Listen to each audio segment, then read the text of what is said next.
Saludos. Hoy tengo a Ángel Medina, que tiene un buen cerebro. Yo siempre se lo he alabado. Gracias. Porque además tú tienes génesis ADECA. Sí. Pero la ADECA, la Acción Democrática que está unida, no esta que está tan parcelada. Escuchaba un discurso de Betancourt, de esos viejos. Y Betancourt en el discurso, tú sabes que él hablaba unas palabras raras, pero eran simpáticas. El discurso lo que dice, ahora viene AD a gobernar el país, saliendo de la dictadura, para producir estabilidad, confianza, progreso. Pero cuando digo estabilidad, en el año 1958, estabilidad, la dictadura era estable, aparentemente. De ahí en adelante se me quedó grabado, eso fue el sábado. Después vino el triunfo de la vino tinto y yo ya estoy, ¿ves? No, estable es poco. Eso me ha devuelto la fe en la humanidad el triunfo de la vino tinto. Tres victorias que no se habían obtenido. Además, vamos a pelear contra Argentina. Entonces, me he metido en una discusión que voy a compartir contigo. Ya que a la mayoría de los invitados que tengo, yo, mire, no me le haga campaña al candidato, cómprese unas cuñas, haga análisis, vete a hacer los análisis, porque si usted me va a hacer una hora de cuña, yo tengo que cobrarte, porque eso no es gratis. Entonces, fíjate, he venido metiéndome en una discusión yo solito sobre lo ocurrido en Francia. La elección francesa, se decía que la derecha iba a avasallar, que Macron estaba listo, había perdido muy feo las elecciones del Parlamento Europeo, y se tira esta jugada.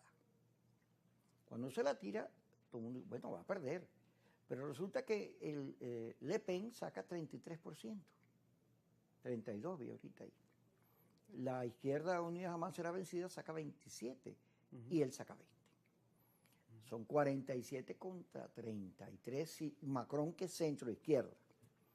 Macron debe haber tenido en sus cálculos que él iba a quedar segundo, la izquierda, y entonces la izquierda lo iba a apoyar, y con eso gana, parecido al pensamiento de Sánchez con la amnistía. O sea, yo pierdo la elección, pero gano, en la combinación gano. Sin embargo, Macron queda tercero. Sí.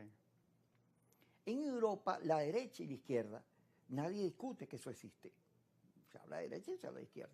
En la vieja tradición, la izquierda era lo social y la derecha era lo económico. Pero ahora todo eso está muy combinado, porque el triunfo de la derecha en Europa tiene que ver con un planteamiento antiguerra, con una hostilidad de las naciones frente al tema de la guerra, porque me encarece la vida, porque esa guerra no es mía, porque no la entiendo, porque me cuesta mucho, la calefacción se me dañó. Y además, los inmigrantes, el asco, la cosa fea frente a los inmigrantes, cuando la inmigración es la causante de que la humanidad se poblara. Según los filósofos, la vida arrancó en África, y fíjate toda la vuelta que dio. Entonces, todo eso se me metió en la cabeza. Vamos a comenzar, porque vamos a hablar un poquito de todo. Quizás vamos a entrar en las claves, y yo creo que la primera clave que estás planteando, que es un tema europeo, es un tema también latinoamericano, ¿existe derecha, existe izquierda? Y claramente es un tema venezolano en este momento. Creo que la clave no está en la derecha y la izquierda en este momento, creo que la clave está en lo que decías al comienzo, la estabilidad. Y más que la estabilidad es en el miedo. A ver, ¿qué tiene el ciudadano hoy que lo impulsa a apoyar posturas radicales? Por ejemplo, el ciudadano global, el miedo. Cuando te dicen, mira, estos inmigrantes van a poblar el país y te van a quitar tu cultura, te generan miedo. Eso en el caso europeo es con mucha fuerza, se da el tema anti-inmigrante por eso. Esto de que nosotros sigamos uniéndonos con la Unión Europea nos está quitando dinero y vamos a perder nuestra identidad y tenemos que volver a nuestra esencia, es el miedo. Y ese miedo rompe ese miedo para que vuelvas a lograr lo que tenías o lo que tú pensabas que tenías antes. Y si te vienes a nuestra tierra latinoamericana, es exactamente lo mismo, pero en otras claves. Es el miedo en otras claves. No queremos que vuelva la explosión social. No queremos que vuelva los intentos de que las calles se vuelvan a llenar de protestas agresivas y de confrontación entre la gente. Y porque yo no quiero que eso vuelva, es que yo te garantizo la paz. Entonces, el miedo es el movilizador, es el intento de movilizar de los actores políticos que buscan movilizar a la gente a partir del miedo. ¿Y por qué te movilizo a partir del miedo? Porque el miedo lo primero que te provoca, Kiko, es parálisis. Cuando tú te da miedo, tú te paralizas. Si yo logro que mi contenido político haga que ese miedo haga que tú te mantengas paralizado, pero actúes para una sola función, que en este caso, en muchos casos, es el de votar, yo estoy logrando un objetivo. Entonces, no veamos ni la realidad europea, ni la realidad en este momento latinoamericana, ni la realidad que estamos viendo nosotros en Venezuela bajo un contenido derecha-izquierda. Veámoslo en un contenido de quién genera más miedo o quién genera menos miedo de las opciones políticas en Venezuela. Y eso es lo que está apostando el elector. El elector en algunos casos quiere una paz. ¿Y qué significa la paz? Para un grueso del elector venezolano, la paz significa tener cosas que yo tenía en el pasado y que me garantizaban estabilidad. Eso que tú hablabas, de estabilidad.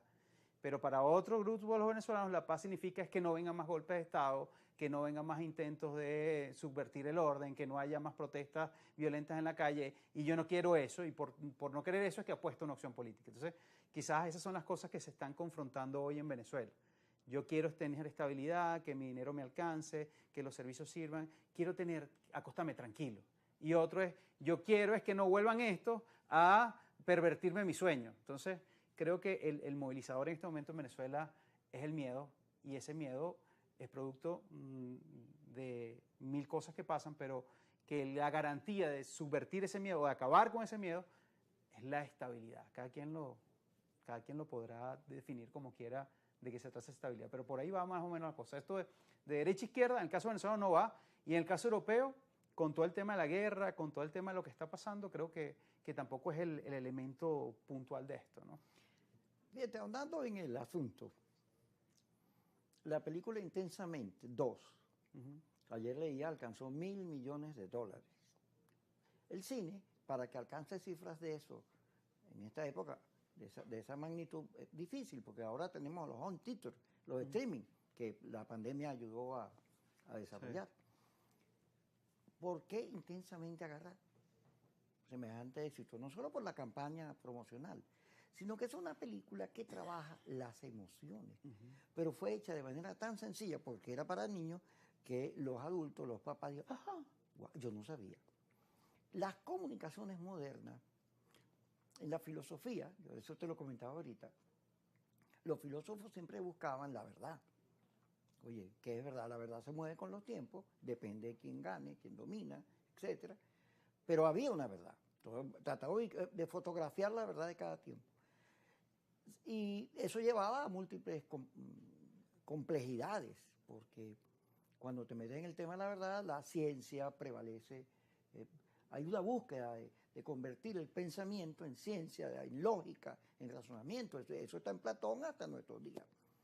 Yo señalaba en estos días a Habermas, que planteaba, está cumpliendo 93 años, y él planteaba la necesidad de los debates públicos, de que la opinión pública debata, discuta, porque así como Platón, para él lo fundamental era los mejores argumentos. La humanidad se mueve según los mejores argumentos. Pero cuando uno investiga la cosa, te das cuenta que la comunicación sí tiene una necesidad de contenido, pero la comunicación es fundamentalmente emocional. La emoción. Lo que pasa es que Habermas escribió en su época. En la época de hoy es algo que no lo define el debate ni la idea. La comunicación de hoy la define el algoritmo. Así es. Y son dos cosas distintas.